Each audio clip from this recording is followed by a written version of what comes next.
Então, queridos, continuando aqui, né, a nossa leitura da matéria do jornalista, eu vou continuar de onde eu parei, né? Ele falava assim, sobre as pessoas que conheceram o curso, né, através do contato pessoal. E falava também que, por conta de todas essas pessoas e da divulgação que foi acontecendo nesse boca a boca, o curso, o livro, ele acabava se divulgando sozinho, né? Cadê? Foi um cientista da Califórnia chamado Ron Halke quem primeiro me falou do curso. Em dezembro de 1975, eu o entrevistava acerca de um livro de minha autoria que fala de um curador paranormal. Naquele tempo, eu era colunista de um jornal nova-iorquino semanal de nome The Village Voice. Olha, aqui tem uma dica, né, de quem possa ser esta pessoa. Minha fama era de ser um crítico mordaz, cínico e diletante profissional, com toda a suspeita decorrente de tal fama. Por 2 anos eu vinha escrevendo a respeito de assuntos parapsicológicos. Já havia testemunhado muita coisa estranha e chegar ao ponto de descartar minha incredulidade acerca da percepção extrasensorial, PAS, psicocinese e experiências fora do corpo. Todavia, eu me achava numa situação curiosa, do ponto de vista de um antigo pesquisador científico, todas aquelas coisas maravilhosas, bizarras que me fascinaram no passado, já estavam se tornando uma conversa cansativa. Sabe o que houve? É que para mim tudo isso não passa de CIDs. Ó, isso aqui é uma informação importante, né? Então, a pessoa ela vai ficando cansada, né, de ficar circulando nesse lugar onde existem muitas interpretações para aquilo, né? Por exemplo, não estou falando, eu não estou criticando, mas, por exemplo, os níveis, né, de consciência, os níveis de realidade, eu mesma falo sobre isso às vezes aqui no canal, né? Mas tudo isso, às vezes a pessoa que estuda espiritualidade, ela para num lugar desse, né, com relação aos CIDs. O que são os CIDs? São esses poderes paranormais, né? Ele falou que ele estava estudando isso. E as pessoas, às vezes, elas conhecem isso, ou entram em contato com isso, ou até começam a desenvolver isso, porque sim, a gente pode, faz parte da nossa mente. Se a gente começar a expandir, né, a nossa consciência, a gente vai começar a manifestar poderes que até então a gente não sabia que a gente tinha. Mas isso é absolutamente normal, né? Se a gente começar a entender quem nós somos, né, e por que nós estamos aqui e que nós estamos gerando tudo isso que se chama mundo manifestado, você vai entender que, na verdade, quem está manifestando é você. Então, fazer algo, né, ou ter um superpoder ali, isso não significa nada, né, porque foi você que gerou este mundo. Mas isso é papo para outro momento. Continuando aqui. Aí ele diz: sabe o que houve? É que, para mim, tudo isso não passa de CIDs, como diriam os hindus, ou seja, pequenos milagres. A maioria das religiões dirá: se você passar bastante tempo meditando ou entoando cânticos ou qualquer outro tipo de disciplina espiritual, você começará a ouvir os pensamentos de outras pessoas. Sim, você poderá até começar a mover objetos com o poder da sua mente. Mas não dê tanta atenção para isso. Não passam de CIDs. Por isso, disse eu, o problema é que passei a buscar outras coisas. Fiz cursos diversos, convivi com Swami Muktananda, pratiquei yoga, estive com psicodélicos, tenho lido o Zen, o Tao e os Upanishads. Olha esse cara, gente, que legal. Upanishads é um livro dos Vedas, né? Que daí que vem o Vedantismo, né? O Advaita Vedanta, que também fala sobre a mente una. E minhas experiências têm demonstrado que somos algo além do que parecemos ser. Ergui meu braço como se fosse um objeto inanimado. E eu me pergunto, onde está essa coisa verdadeira? Você já ouviu falar em um curso em milagres? Não, respondi. Soou como algo interessante. Bem, é algo que te interessaria. Pergunte a respeito a Judith Scott. Eu acho que ele foi falar com alguém, né? Foi aí que ele descobriu que existia um livro chamado Um Curso em Milagres. Ele está contando sobre isso, né?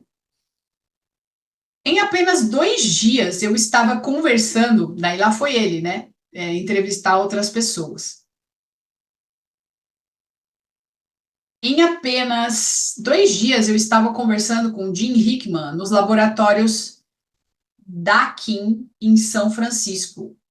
Dakin, sei lá, em São Francisco. Em sua escrivaninha havia uma cópia do livro Um Curso em Milagres. Estava aberto numa lição que dizia: Eu tenho dado a essa sala todo o significado que tem para mim. O impacto foi estranho e ecoou por várias semanas no meu cérebro. Gente, pausa. Foi exatamente o que aconteceu comigo. Quando eu comecei a ler, que eu li trechos na época, né, na internet deste livro, eu fiquei muito impactada, porque era como se fosse de um lugar muito profundo. Né? A gente já sabe, quem estuda aqui sabe que é, mas de algo que eu nunca, no mundo, eu não tinha entrado em contato ainda com aquela profundidade. E aquilo me marcou demais. Tudo que eu lia, todas as palavras que eu lia, elas me chamavam demais a atenção. E mesmo eu tendo, né, uma formação católica e o livro falando sobre esses símbolos do cristianismo, não me soava absolutamente com nada do que eu já tinha visto, né, na igreja, ou mesmo estudando e praticando, né, o catolicismo no passado, né, que a minha família é católica. Não tinha nada a ver com o que eu sentia, é outra coisa, completamente outra coisa, tá? E é interessante porque o que ele fala aqui foi exatamente o que aconteceu comigo. O impacto foi estranho e ecoou por várias semanas no meu cérebro. Eu achei estranho, mas eu achei bom, sabe? Eu senti uma sensação boa. Falei, nossa, que coisa diferente, né?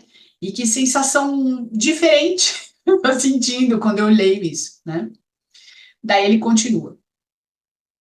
Visitei Judith no dia seguinte e retornei a Nova York. Ela me relatou a história bizarra do advento do curso. Então, a Judith é aquela que se empolgou também com o livro, que conheceu o livro e começou a divulgar, e que fez as primeiras 300 cópias, só lembrando, né, que eu li no início. Então, ele fala: visitei Judith no dia seguinte e retornei a Nova York. Ela me relatou uma história bizarra do advento do curso. Me deu uma cópia do livro e algumas folhas para eu xerocopiar. Olha que antigo isso, né? O jeito de falar. Fazer cópias, né, do livro. Poucos dias depois, ela me convidaria para conhecer os doutores Ken Wapnick, Ellen e William. Estavam todos extremamente ansiosos e petrificados por estarem vendo um jornalista, né? Eu imagino, veja, quem sou eu para saber o que aconteceu ali, né? A gente não tem como julgar, mas eu acho que eles tinham muito receio, sabe, de perderem o crédito mesmo, né? Na comunidade científica, na comunidade acadêmica, né? E tudo que eles tinham estudado. E todo esse valor que, na verdade, eles davam para tudo que eles tinham conquistado, né? Enquanto estudo, né? Eles eram ali formados em medicina e pós-graduados, e eles tinham muito medo de perder a credibilidade e tudo que eles tinham conquistado, então era como se fosse para eles uma conquista mesmo, né? Algo que eles tinham medo de perder. Por isso que eles ficaram petrificados, porque aí o jornalista ia fazer pergunta e daqui a pouco um monte de gente ia tá sabendo, né, que tinha uma pessoa ali canalizando algo, né, que é algo muito espiritual, né? Então, ele diz. Eles estavam todos extremamente ansiosos e petrificados por estarem vendo um jornalista. Fui convidado a unir-me ao seu grupo de estudos. Questionei abertamente a minha preparação para ingressar em tal grupo. Doutora Ellen virou-se para mim e disse: Bem, faça perguntas. Eu achei incrível isso. Incrível.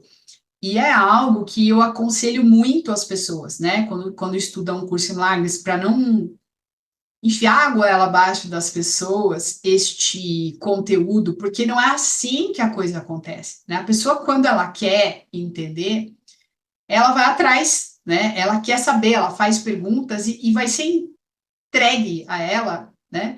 Só aquilo que ela necessita naquele momento. É diferente da gente descobrir isso e querer entregar para todo mundo e querer que todo mundo saiba. Vai causar muita confusão, porque tem gente que não está pronta para isso, entende? E as pessoas não vão aceitar, vão rejeitar e criar interpretações que não são verdadeiras sobre esse livro e esse trabalho. Então, o que ela fez foi perfeito, né? Ela falou para ele: me faça perguntas. Aí ele disse: voltei-me para dentro e disse para mim mesmo: como pude me envolver em tamanha idiotice, maluquice como essa? Mas naquele instante, um pensamento, uma intuição, uma voz vinha do mais recôndito da minha percepção e dizia: você já está envolvido. Que coisa linda, gente. Quando eu comecei a fazer as lições, eu, eu também ouvi essa voz, né? Teve um momento ali, eu não lembro que lição foi a primeira vez que eu fiz, né? Lição 30, 40, que eu ouvi muito essa voz falando assim: olha, você está entrando no negócio, você vai enlouquecer, né? Esse negócio é muito louco, não entra nisso. Por quê? Por que que o ego, na verdade, é uma voz do ego, né? Por que que o ego faz isso com a gente? Porque a reversão de pensamento que esse livro propõe, ela é total. Ela é total. Então, o ego, como eu já disse muitas vezes, e eu digo muito em aula também, ele se sente ameaçado. E ele vai fazer de tudo para que você não acesse essas ideias, porque acessar essas ideias é acessar a própria dissolução do ego, entende? Então, vai ter muita resistência aí. Eu vou parar de novo aqui e começo no próximo vídeo.